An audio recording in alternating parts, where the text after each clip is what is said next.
And we are live. Welcome to the BJJ Suomi live, Mr. Craig Jones. What's up, guys? Sorry I'm wearing a mask. I'm still just in an Uber after training. No problem. You hear me well? Yep. Good.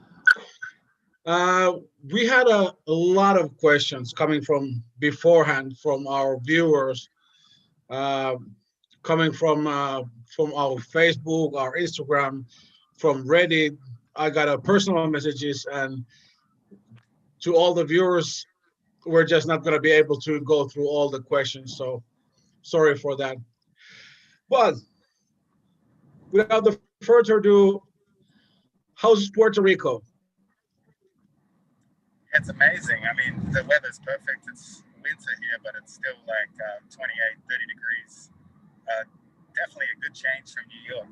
I just dodged New York with the winter obviously setting in. So yeah, paradise. Especially for an Australian bloke, it's a little bit different to go to the New York winter than what you are used to being in Australia. Oh, definitely. I mean, I've been lucky. I've probably been training in New York for 3 years, but at the end of each year, when winter hits, I've always been out in New York. So this year, I really thought it was going to be my first proper winter there, but Gordon and Mo and John pulled it off, and we got out of there in time. What was the kind of a reasoning behind moving the whole team to Puerto Rico? I think part of it was just how tight the restrictions were in New York. And obviously we have Mo down here. We had already all visited here, really enjoyed it. Sort of more of a training and life balance. Because like New York's a great city, but it's a great city if you're going to be out partying, drinking, enjoying the nightlife. But obviously we don't get to enjoy that as much as athletes. So for us to have a bit more balance, we'd much rather be in a place like Puerto Rico where we go to the beach after training, we can go on hikes, just a bit more of a healthy lifestyle for this lifestyle. Yes. And you also published some news today. You have a match next week at the Submission Underground. Yeah, back to Submission Underground. So I have to leave here, which is going to be beautiful weather, fly back to Portland, which is actually a very long flight. I think it's going to take me 10 hours to get there to compete, for Submission Underground, which I believe it's headlines by Mason Fowler versus Satoshi Ishii. Obviously, Satoshi is a MMA fighter, Olympic gold medalist in judo. I think we've also got like Donald Cerrone versus Dos Anjos on the card. There's one other big matchup as well, Rumble Johnson and Fabricio Verdun. Yeah.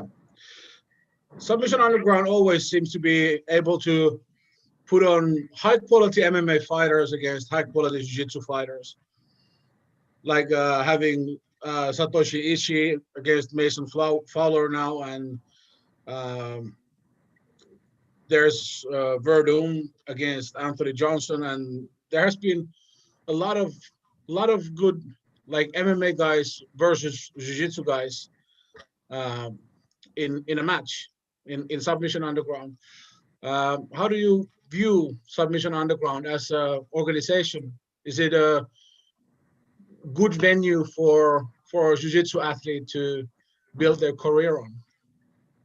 Yeah, definitely. I think it helps market you because you've got obviously you got those MMA fighters there. So Chael has this ability to convince MMA fighters to take grappling matches, and obviously he has the connection to these guys. He's friends with a lot of these guys.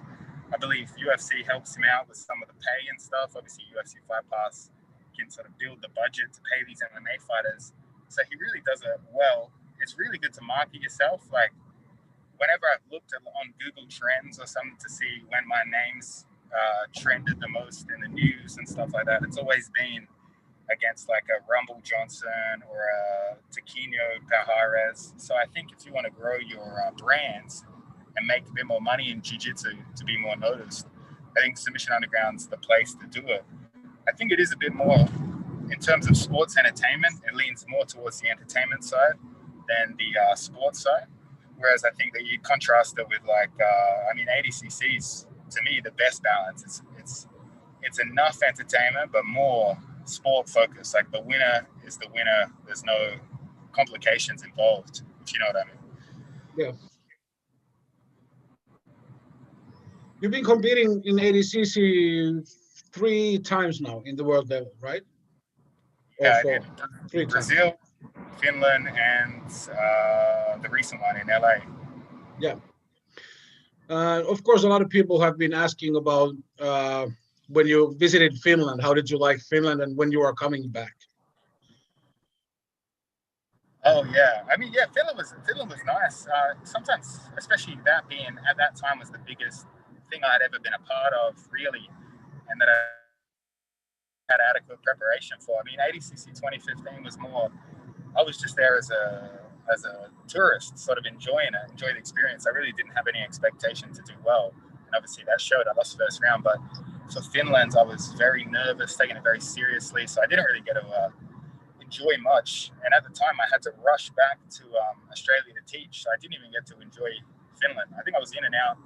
I flew in Thursday night after like a 37-hour flight, and then obviously had to make weight on the Friday, Saturday, Sunday. I think I flew out of there on Monday, so not enough time over there.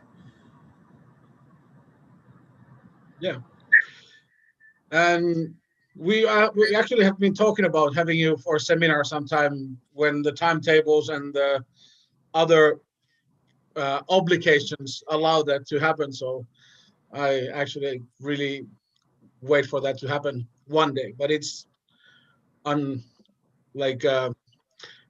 we're unable to say when that could be happening. But hopefully 2021 we can get things moving normally again.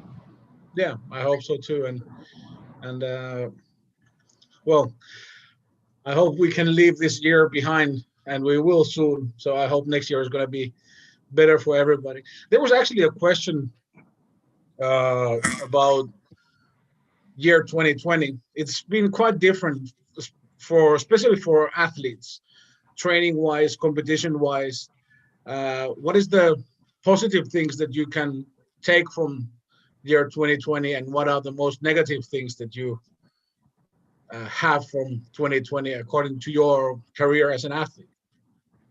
Well, I think I got very lucky because I had Submission Underground and Chael's son, and I remember there was one weekend where he was probably the only sporting event on in the entire world.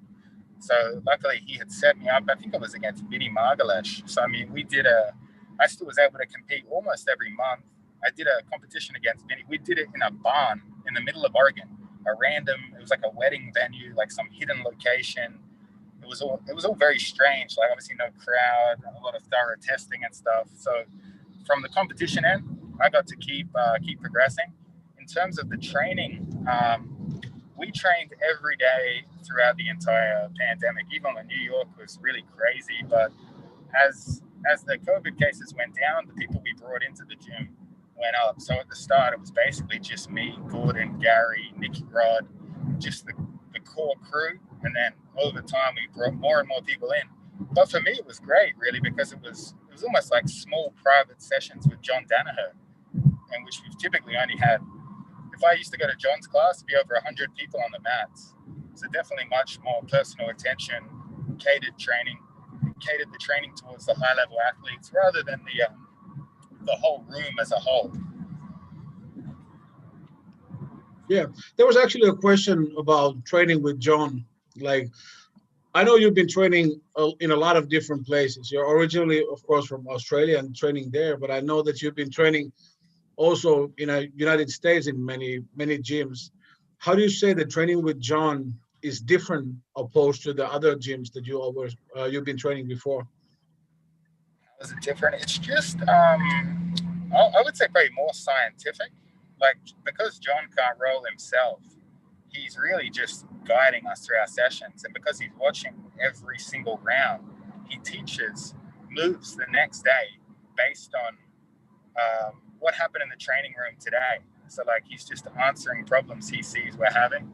And he really is good at identifying trends in the sport, where he thinks the sport's heading. So I think that's been the most beneficial. Obviously, incredibly high level techniques and stuff, but for me, it's just he watches us roll and he fixes those problems. Whereas for the most part, every gym I've ever been to, the coach is rolling too. So you come to him with a problem and he solves it, but sometimes you don't understand what the problem is, because whereas John will see the problem and fix it. So unless your coach is rolling with you regularly, he's going to miss a lot of stuff. Sorry, unless your coach is watching you roll regularly, he's going to miss a lot of stuff. Even stuff he can't feel if he rolls with you, I think. Yeah, that's something that is always been kind of like an opposite. Like the ideal is that the coach should roll with the guys and like be active and like that. But to be like an actual coach, to go coach the guys and to focus on their involvement, I think as well the coach should stand aside and just watch the rolls at least sometimes. And in this case, when you're coaching professionals as a professional, that is your job. And if you want to roll, you have to find another time for that. So I think that might be one of the big reasons that why advancement in John's guys has been so great, because he can kind of see from the outside. Technical wise, is there anything that you find it different from other teachers instead of when you're training with John? Just very, very innovative, and we always focus in the training room on finishes. So we're always focusing on how to finish submissions. Like a lot of teams will say, this is how you do an armbar, and they show you an armbar, and there's one way to do an armbar. But I feel like this team is more advanced than that. This is how we finish an armbar.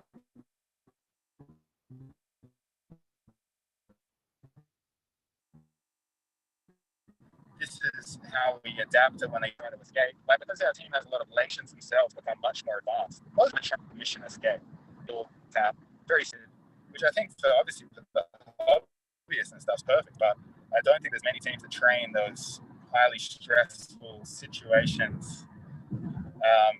And that's really what you're going to face when you're in competition. Yeah. Like people might see that you're in a car right now, so you're coming away from the training as we are speaking.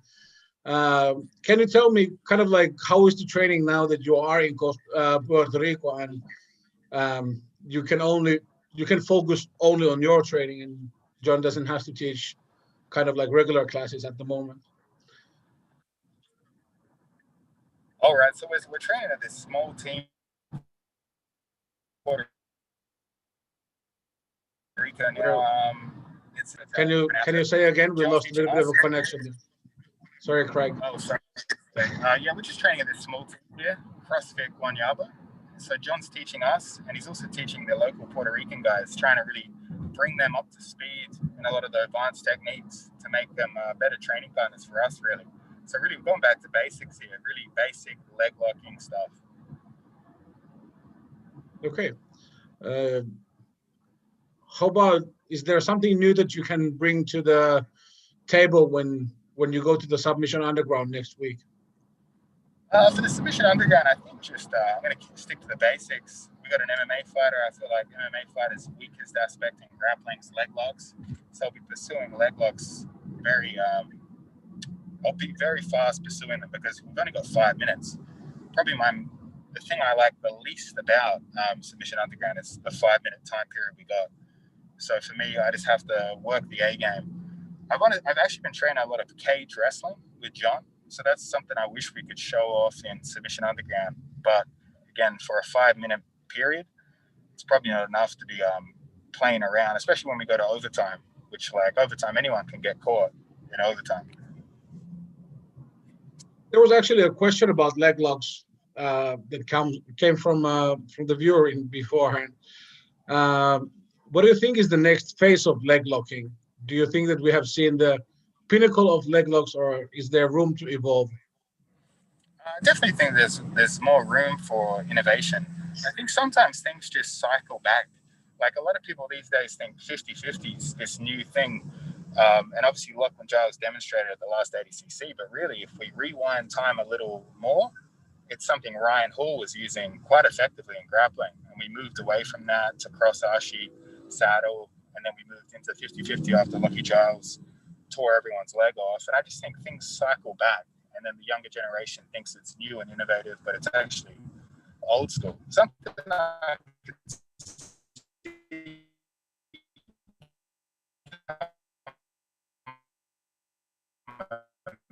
back is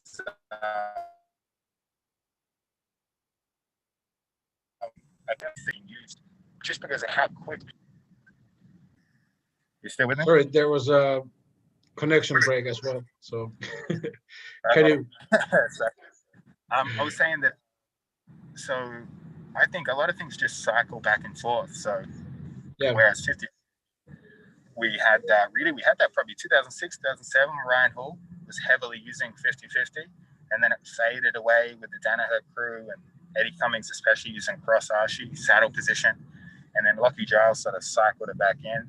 So I think things come and go. I could see Achilles locks coming back in a bit of a way. We could, there's some guys out there that I've trained with, someone like Jason Rao, who's sort of a semi-known guy, struggles a bit on the competition stage, but I know a guy like that has vicious Achilles locks. So there's definitely things out there that are not necessarily new, but it'll just come back in a bit of a big way. Yeah. What about IBJJF bringing reaping and heel hook to the no-gi competitions? What's your take on that?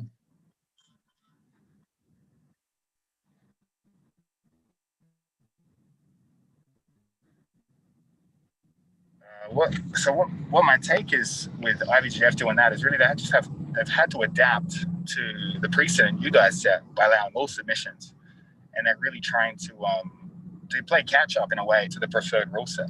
But my big problem with the IBJJF scoring, and it's something that you guys do so well with ADCC, is that IBJJF, if I take someone down and their butt hits the floor, it's a takedown. But to me, really, the battle has only just begun to pin someone. So they're missing this huge game of reversals, switches, heisting, getting back to the feet. So I think, to me, it's great that they've added heel hooks, but the fact that you don't need a pin to score really, really holds them back in that area. Because to put someone to their butt, the battle's not over. You know what I mean? That's nowhere near holding someone down. If you only do IBJJF, I don't even think you really know how hard it is to hold someone down. Because in IBJJF, if their butt hits the floor, they've already lost. They don't try to stand back up. Yeah, there have been a little bit of a debate going on about now when IBJJF bringing heel hooks to the game, whether it's gonna be an advantage to those tournaments that already allow heel hooks, or will it be disadvantage? For example, to the ADCC or to the submission only circuit or stuff like that. And what do you think? Will it be advantage for those tournaments as well, or would it be disadvantage for those tournaments? Will it take away their competitors, or will it elevate the level of the competition that they will have in those tournaments as well? I don't think it's going to change much. I don't think there's anything the IBJJF can do to knock ADCC off the top spot. It's just the most prestigious thing. I mean, we'll see how much hype the guys get following an IBJJF Worlds win with heel hooks. But again, I just think everyone's going to consider it more of an amateur world title, with ADCC being the world title. But I think the biggest winner is just the sport as a whole, because now everyone is going to be playing with the same rules. We're going to see more advancement in the techniques. And really, there's no secrets out there anymore. Everyone's trying to get rich off DVDs. So we all put our best stuff out there.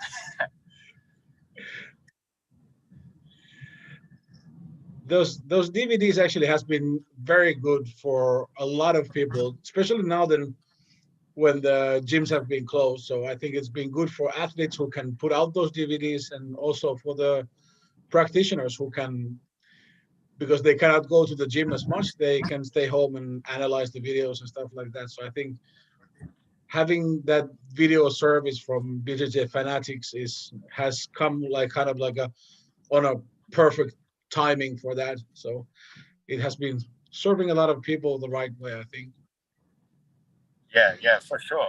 I wish I had access to things like this when I was coming up, but unfortunately back then, I'm trying to remember. I was just watching DVDs. Like I had like Karu Parisian's Judo for MMA DVD, and then I think Ryan Hall brought his DVDs out, and they were pretty groundbreaking at the time.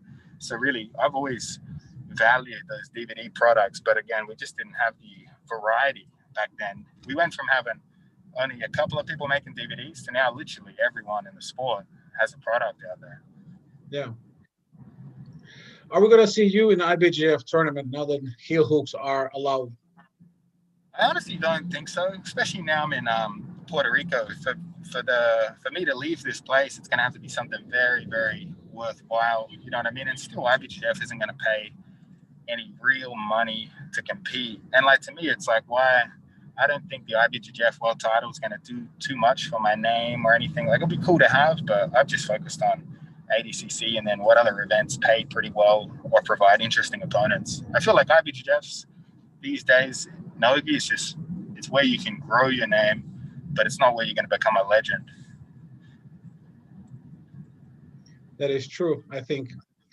Where do you see no-gi grappling evolving, let's say in 5 years from now?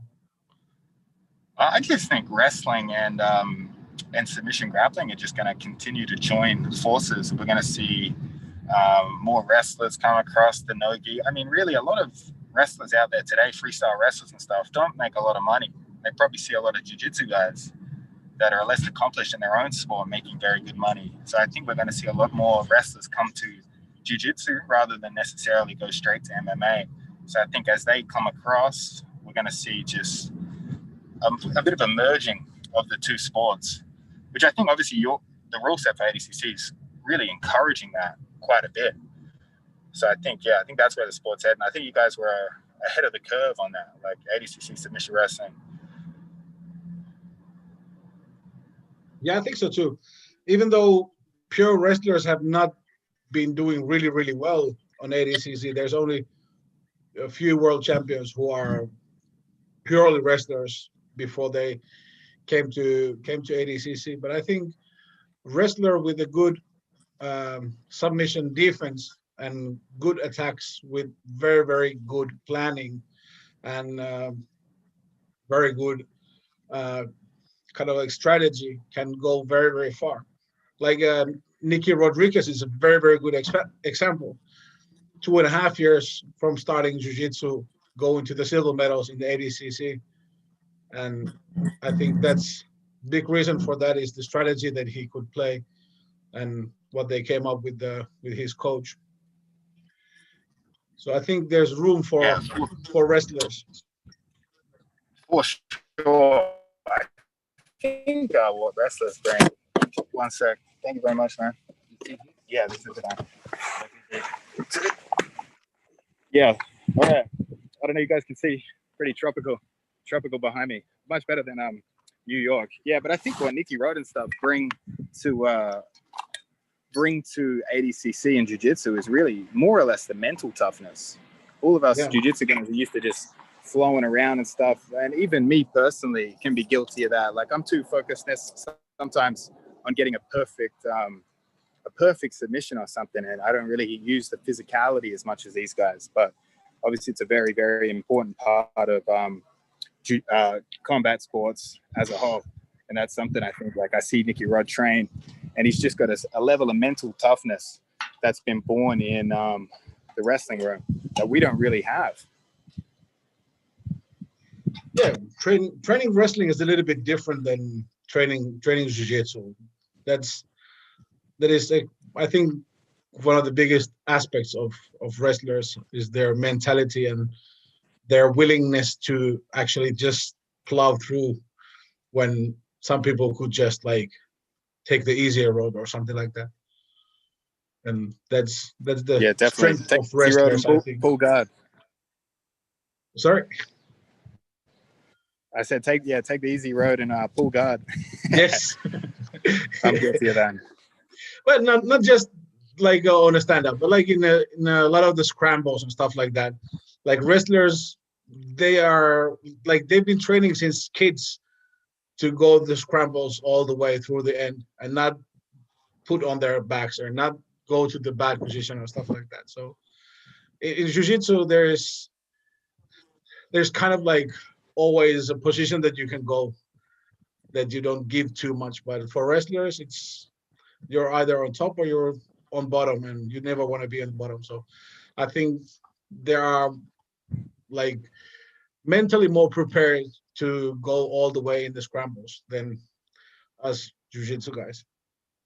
Yeah, definitely. And they deal better with like they smack each other around, like they hand fight. Like obviously, something I only really learned recently. It's called hand fighting because it basically is a fight. You know what I mean? That's how they treat it.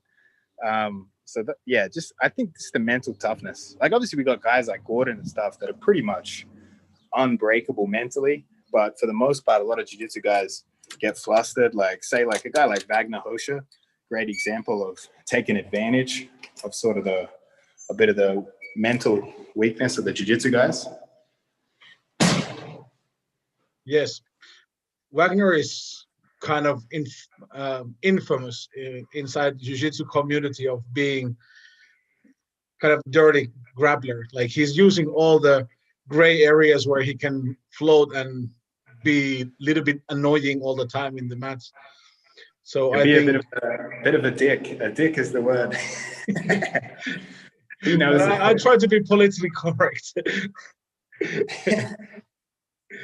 But yeah, he can be a little bit of like that, sometimes at least. Talking about Gordon Ryan, there's one thing that is quite controversial that I want to actually bring up. Gordon Ryan had a little bit of a scuffle with Lachlan Giles. You are training with Gordon, but Lachlan was your first teacher and your primary training partner when you were coming up. How hard was it for you to watch that? Probably pretty close as well. Yeah, I mean, you know what? To be honest, I don't take it too seriously. You know what I mean? I think you're just looking at two guys with two different marketing strategies. Like I think it comes from Lachlan's heart, the way he feels about the sport and what he was saying with the anti-steroid message. But I also think it's a bit of a marketing strategy to stay in the news and he uses a positive message to get media attention and stay in the news. And to me, it doesn't seem too personal attack against Gordon and stuff. And Gordon's he just loves conflict. So he can't help himself. If he thinks he's being personally attacked, he's going to fight back. But to me, it's like, I don't even care. I just try to make light of the situation and then let them solve it. But I know neither of those guys get too bothered about it because it's good for both their business. Both of those guys sell, like obviously Gordon sells a ton of DVDs. Lachlan sells a bunch after his last ADCC run. So for me, it's like, as those guys have conflict with each other, it's not true conflict because their names in the news, they're both benefiting indirectly with DVD sales and stuff. But yeah, it is funny to see him go back and forth. I'm like you guys, I'm just on the sidelines laughing about it. Well, obviously it's a little bit different with you because you're very personal with both of the guys, of course. And did you ever went to the training and went to the Gordon and say like is still my boy? I stay out of it. I mean, even when even they were having that bit of a spit after the last ADCC, I know what really pissed Gordon off was obviously Lachlan got a bite on his heel, even just for half a second with one hand, and then afterwards posted like, I almost got you and stuff, and then they were going back and forth. And during their last argument, I was saw back in quite close because I think I was the referee in that fight, and I saw Gordon's eyes when Lachlan got his heel. And yeah, that was the first, like, I saw all Gordon's fights in that weekend, and he never broke compose even once, except that one moment that Lachlan got his heel. He had to push a little bit harder for 5 seconds, and he didn't like that. He didn't like that at all. What's so crazy with Gordon is I think he would have just let his leg get broken. Yeah, he wouldn't tap like for that. No way. Yeah, I mean, I learned my lesson there too. I always think in my head, I was like, who was closer, me or Lachlan? how was the transition from you two being competitors, like, and becoming training partners? Like, Gordon is how could I put it, like, notoriously loyal to those that he trains with and those who are his friends. Like, if you're his friend, like, I think he would do anything for you. He seems to be like that kind of a guy. But when you are opposed to him, he might do anything against you. You know what I mean? So how was the, like, kind of a transition going from being an opponent to a teammate? I mean, it was an interesting process. The first time I trained with him was after our second match, which was funny because I put him in the armbar at EDI, and then I had to go to New York to do Kasai the week after. He had Kasai as well. And then when I was in New York, he suggested that we train together. And I obviously wanted to train. I didn't know if I'd be welcome because obviously, like you said, it can be a closed room. You know what I mean? Sometimes I don't want competitors training there and stuff. But for me, I started the heel hook sort of, I guess what got me success was watching those guys' matches, trying to reverse engineer it. So for me as a fan, even though I was a direct competitor, I just loved the idea of going in there to train with those guys. And then Gordon always joked around. He's like, we should train together. He's like, then I don't have to compete against you again. And I'm like, well, 3 times is enough for me as well.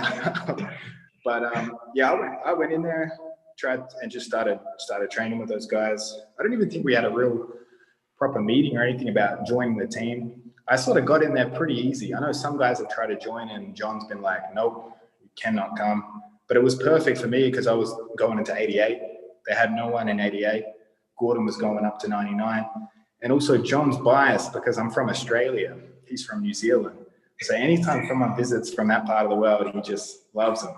So you get a shoe in the door with the accent, I think. Yes. Is there kind of like a mental connection between you and John coming from the same part of the world originally?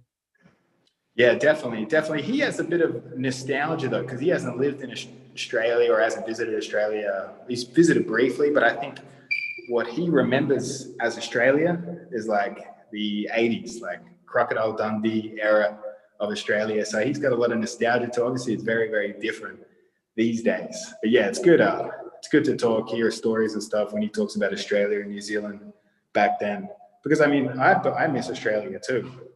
Obviously, miss the family and stuff, but focused on my career and goals and stuff right now.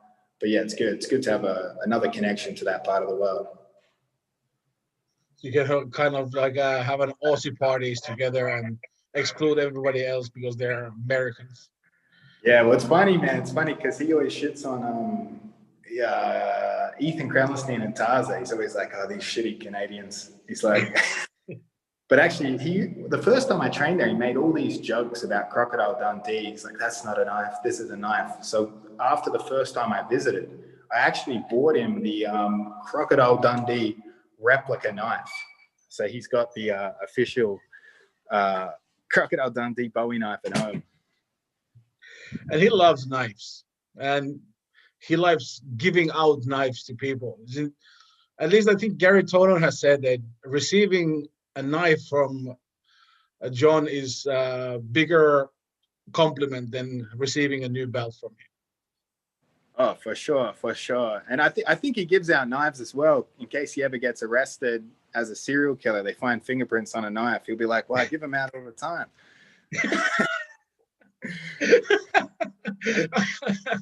That might be part of his strategy too, because I wouldn't be surprised.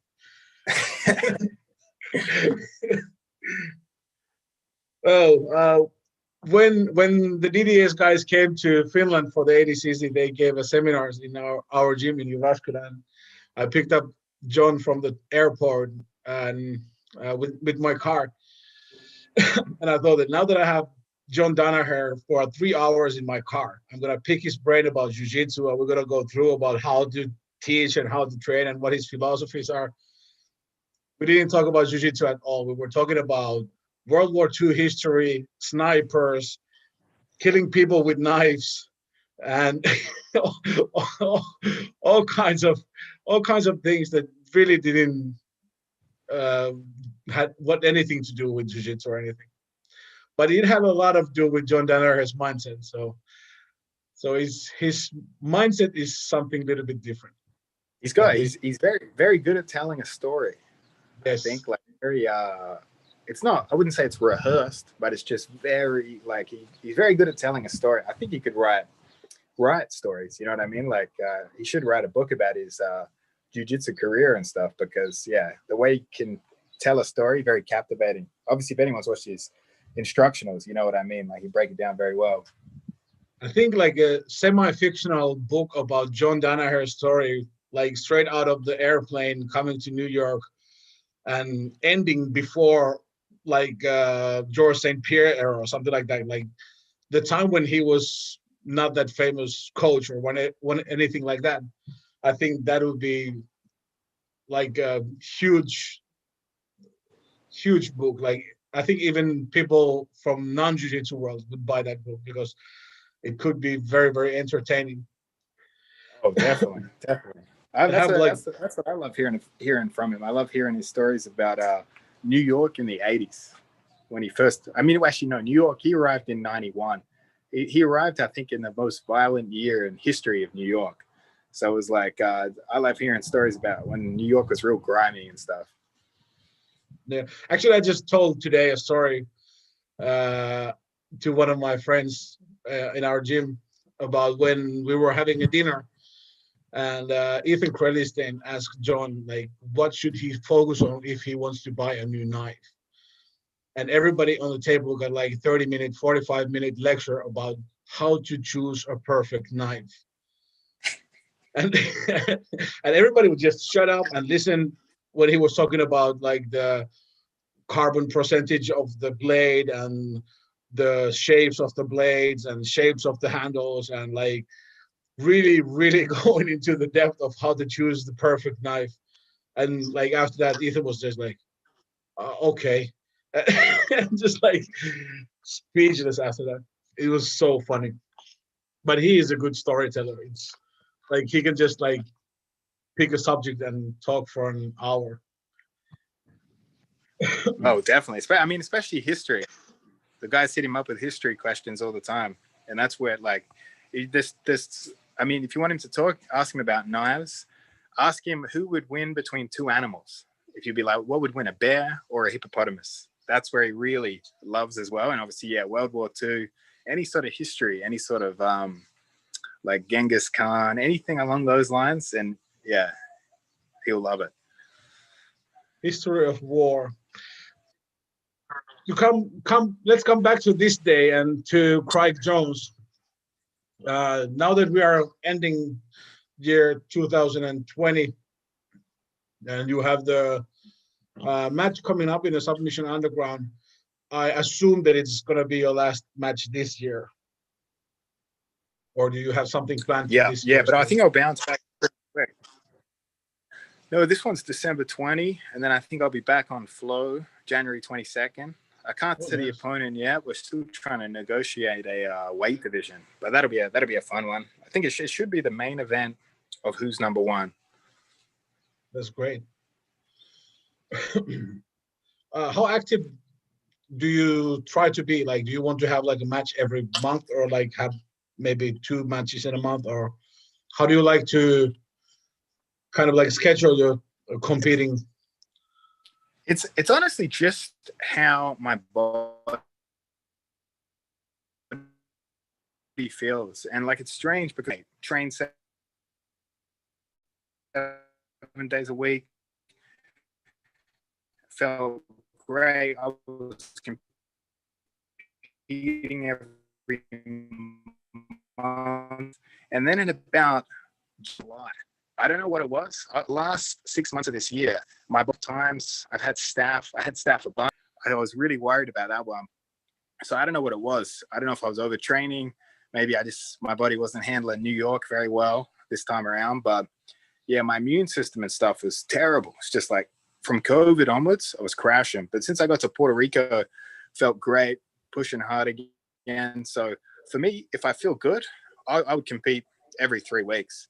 But I think I'll be 30 in 6 months. So I don't know if it's maybe as I'm nearing 30. A lot of people say around 30, 35 and stuff. Obviously, you can't push it as hard. So for me, I don't know. I got to find the right training balance because I'm the oldest guy in the DDS. Like I train with like Nikki. Nikki's like 19, 20. You know what I mean? So I'm starting to feel a little older. So depending if I can get the training balance right, I compete every month. But yeah, obviously it sounds crazy to say you feel old at 29, but you know what I mean? Like your body does start to shut down. You push it too hard. Yeah, but you're still 10 years older than Nikki. So I understand how you may feel that you're a little bit older than the rest of the group. If we look 5 years from now, what are your goals to achieve in the next 5 years? The long-term plan, and I don't know when I'll do it. Obviously, we're in Puerto Rico now, so it'd be hard to leave this place. But I would love to move back to Australia and open a school. Try to build. I don't know if I want to build the biggest school because I don't just want to build a commercial gym that's there to make money. Hopefully, I'd make enough money from my jiu-jitsu career and DVDs that when I move back, I can open a gym sort of as a passion project to give back the knowledge I've learned from these guys with these opportunities back to Australia to help build Australian jiu-jitsu. So I say I'll probably move back, definitely somewhere north, Sydney or Brisbane, with weather, obviously, with those blue skies. But that's definitely my long-term goal. Obviously, competitively, it's going to be ADCC. This next ADCC, I've done slightly better every time. In 2015, lost first round. 2017, lost in the semifinals and the bronze medal match. And then 2019, silver. So the plan is hopefully that trend continues and I can get gold next time. But yeah, as long as my body's healthy, I'll keep competing. As long as I enjoy being here, obviously I enjoy being with these guys and stuff. But yeah, long-term plan, definitely back to Australia, open up a school, give back, you know what I mean? Because I've made a lot of connections in jiu-jitsu. So I think it'd be good for Australia if I could help out the next generation of guys. Yeah. What about you already came through with a little bit of like your life goals as well. Like, what do you see outside of jiu-jitsu for you, like in 5 or 10 years from now? 5 or 10 years. I really don't know. Most of my life's just been winging it. You know what I mean? My goals changed along the way. When I first started jiu-jitsu, the goal was, I don't want to do a 9-to-5 job. I'll just open an academy. And then it was like, competition goals. It was like, be the best in the city, best in the state, best in the country. So it was just like, I just play it along those routes. I mean, Gordon tells me he wants to compete till he's 40 years old. He says that at 25. We need to ask him that question again at 30. But yeah, I mean, it's hard to predict that far into the future. But yeah, definitely back in Australia. What I like to do in my spare times, hiking, go to the beach and stuff like that, pretty relaxed. So I definitely think along those lines, you'll see me somewhere tropical, somewhere by the beach, still training, probably not competing. That sounds pretty good.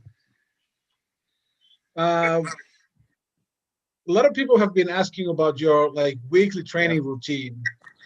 Like, how do you say that you train every day of the week?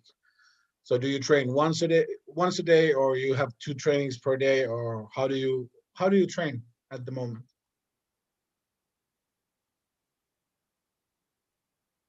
At the moment, I try to just do as many days as I can.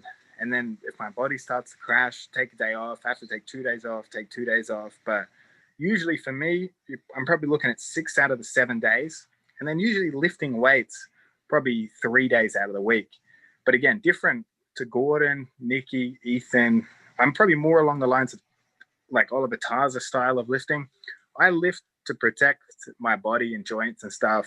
I don't want to turn into the fucking Incredible Hulk or something like that, like Nicky Rod. Obviously Nicky Ryan's jacked now. Those guys do crazy lifting workouts. And I like lifting weights, but there's just, nothing. I would hate to do that. I'd die the next day. See, I just lift purely to prevent injury and then train. In terms of hours off of the mats, I'll be studying tape. I watch a lot of old matches, a lot of old stuff, because like I was trying to say, in terms of leg lock trends, things circle back around. So rather than watching the cutting edge matches today, I like to watch a lot of old stuff and see if I notice things that maybe could be used today that don't get used anymore. Yeah, and to kind of like you and your teammates are like the top of the game at the moment, especially when it comes to the leg lock games. So it would be really hard to kind of find anybody who is doing those things better than you guys. So I think good idea to watch where it might go next from the older tapes. Who do you think is the best no-gi grappler outside your team at the moment? The best no-gi grappler outside our team. I mean, obviously, guys like Kainan, phenomenal athlete. What he did to Rodolfo, very, very impressive. Hard to really understand what happened in that match because Rodolfo is obviously one of the toughest guys ever in the game. But again, he faced the #1 guy in his division, coming off an MMA career. But yeah, Kainan would be a guy to watch. I think he's pretty damn good. It's really a big rivalry between Atos and the DDS right now. So I think Atos is definitely, I mean, in terms of medal tally, I think they're probably the #1 team with gi and no gi combined. I'm trying to think of specific guys to watch. I don't even necessarily look for technique from the guys that are dominating each division. I think when you see the #1 guy, like a guy like Mateus Diniz, like I don't necessarily study Mateus Diniz's matches for technique, but I would watch his game as a whole, how he shuts down, strategies. Because some of the guys that win the division don't necessarily have the best technique. They just have the best brain for the rules. They know how to play the rules better than everyone. So sometimes I'll watch guys, lower level guys. I'll be like, oh, that guy's really good at this particular move. And I'll study exactly that. But I mean, in terms of, the Rotolo brothers are killing it right now. Shocking to me how good those guys are for 17 years old. You know what I mean? Again, another Atos crew. If we go, obviously if we go back in time, obviously the Mendez brothers, I wish those guys would Huffer would make a comeback to 80cc. That would be amazing. I bet if he made a comeback, Cabrini would make another run for it. What do you think? I think that would be a great super fight one day. Yeah. Yeah, you guys could do that, 80cc super fight. I think I don't know, you would know better than me. Those guys are very heated rivals. I feel like it's a very bitter rivalry. That is, yeah. I was actually a referee in their match in 2011, and it was really hot. like everybody was like really on their gears, like after the match and like during the match as well. And I remember it was really, really, really tough match. It was a boring match, but it was like mentally very tough for everybody. 2009, they went after each other. Don't you think? Yeah. They went after each other, and then every match after that was like, don't lose, don't lose, don't lose. Yeah, that's true. 2011, it was very, very boring. As a match, it was very boring. But watching it close and like listening to the coaches and how the coaches reacted to the match and how did they coach each other and like seeing very close view of the guys' like expressions during the match, it was really, really intense. Even though I've seen the match like afterwards and it sucked. Like it was really horrible as a match because nothing happened. Like you said, it's like just don't lose kind of situation. So it was horrible to watch. But like the atmosphere was very, very intense. So it was really, really nice to be like very in close situation when that happened as well. Yeah, that must be intense out there when you're the referee. You know, sometimes it is. Especially, it's like I've never refereed that level in gi tournaments or anything like that, but even like a lower level submission fighting tournaments, it's for some reason it's more intense than the same level of gi tournaments. And I don't know why. I think it's something because of the rules, and it's more fast paced or something like that. That it might get more heated or something like that. But it's a little bit more intense, little more. I think a little bit more primal, if I would say so. I love the ADCC refs. I love that you guys and stuff, you don't care. Like if it's a celebrity jiu-jitsu athlete, you guys don't care. You tell them honestly, no matter what. You know what I mean? Like, you guys obviously respectful, but if someone's being inappropriate in the match, whatever, if they're complaining afterwards, you guys just tell it how it is. Well, I think that's one of the big reasons why Finnish guys are like the majority of the referees of ADCC is that we don't kind of care who is the person. Like it doesn't matter if, especially personally for me, I don't care if I know the person. I know a lot of people from jiu-jitsu world, and I can say that I'm friends with a lot of people in the jiu-jitsu world.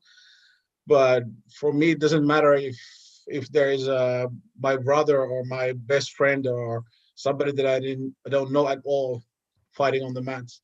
It's just a match, and it should be considered just a match, and just to be considered as a two fighters going at each other, and that's about it in my opinion. So I think that's one of the reasons that we are doing the job that we are doing for ADCC. And I'm really, really appreciative that I've actually been able to do that for a long time, because it's giving me a lot of opportunities and a lot of good things in my life as well.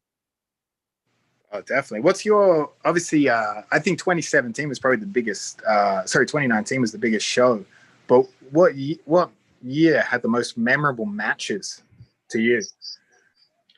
2011 for sure, because I was refereeing David Avellan against Rusimir Balharis. Yeah, that'll do it. So for sure that fight has haunted me ever since. Nothing wrong in the fight. Nothing went wrong as a referee. It all went according to the book. But it was horrible to watch from 1 feet away to see how somebody's knee can bend like that. So did you hear it? No, it didn't actually. It didn't like crack, but it just like, imagine starting from an inside heel hook with Rusimir Balharis, and I had to like lean over his like arm to not let him torque the knee before I say go. So he was like really like winding it, like even before I let them continue the match. You can see it as a ref, right? Like for me, I'm the sort of guy that I'll put myself almost at a disadvantage, because I don't want to take advantage of any part of the rules. I'm like, I want this victory to be fair, square, perfect. But then there's like a gradient, right? Where guys are more willing to do sneaky shit that you have to enforce, right? You can sort of tell by who the person is, how much they're going to push the rules, right? Yeah, especially the fighters that you already know. You know, like we talk about Wagner. Like I said, like he's known to be a little bit of dirty fighter, but he does that just amount of being on the gray area. Like you can't like, you know that he's gonna do that, but you can't go to the hello. Okay, yes, we lost you for a second. But you can't go to the match like going like, okay, I know that he's gonna break the rules a little bit, so I'm gonna penalize him when he does that, because like I said, match is a match, and you have to look the match as it is. And but of course, when you know the fighters, you know how they're gonna play and how they're gonna play the rules, so it gets a little bit easier every time to spot those little gray areas. But I've seen a lot. I've seen people biting another person's fingers when they try to choke them and stuff like that. So sometimes it's really dirty. That was not Wagner though. Wagner never beat anybody. Not yet. it was a completely different fighter. But yeah, there's a when you're watching really, really close, you can kind of see a lot of things happening that you probably won't see when you're watching from the bleachers or when you're watching from the home. What about like when talking about refereeing, like you said after when you're done competing, you said that you want to give back to the community and start coaching and bringing up the next generation.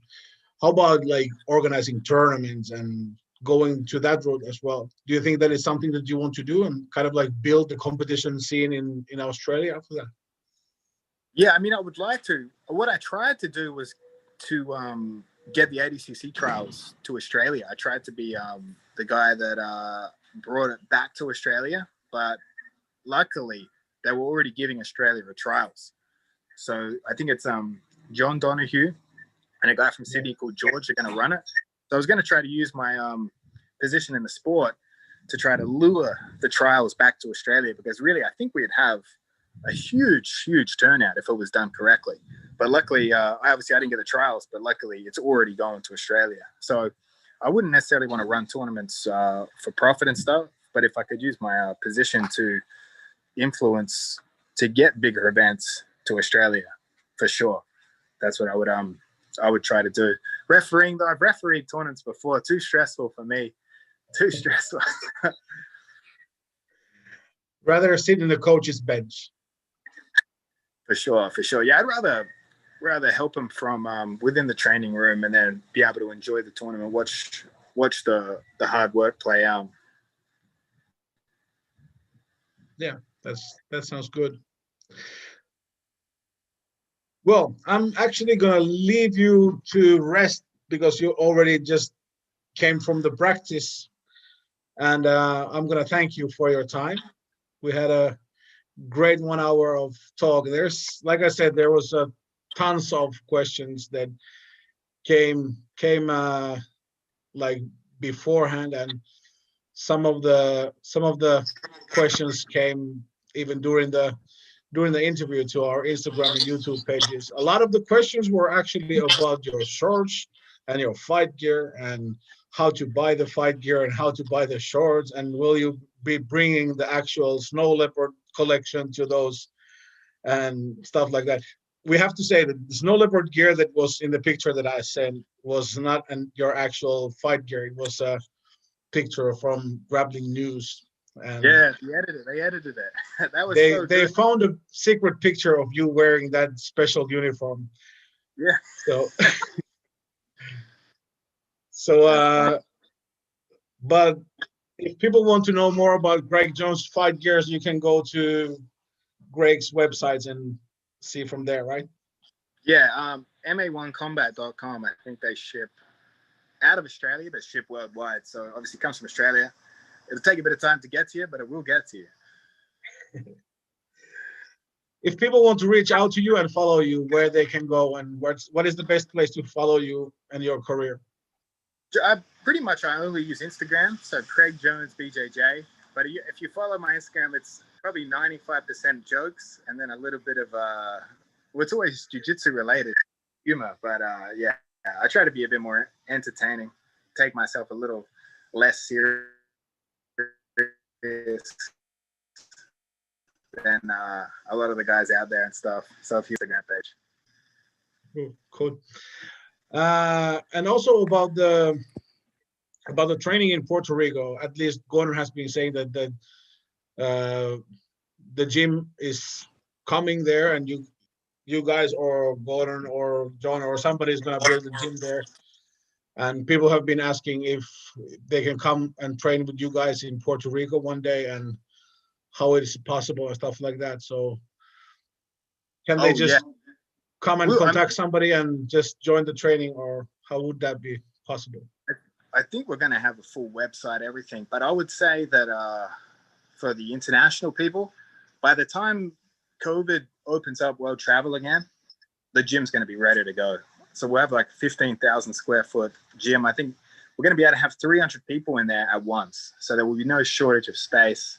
And that should be ready to go by the time COVID wraps up. So I think we're predicting we'll be doing camps and stuff midway through the year at least. But I think the gym will be ready in spring.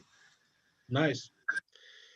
We've been looking forward to that and hope to see you in a tournament somewhere in the near future in live as well.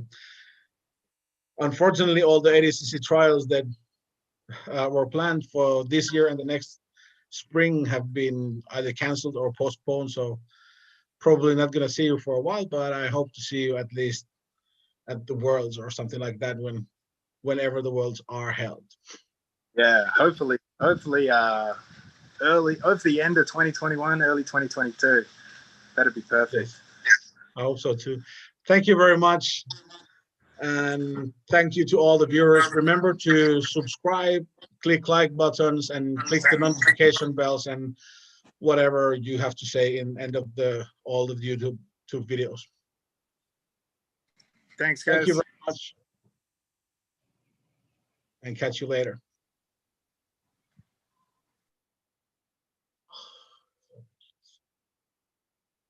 Kiitoksia kaikille.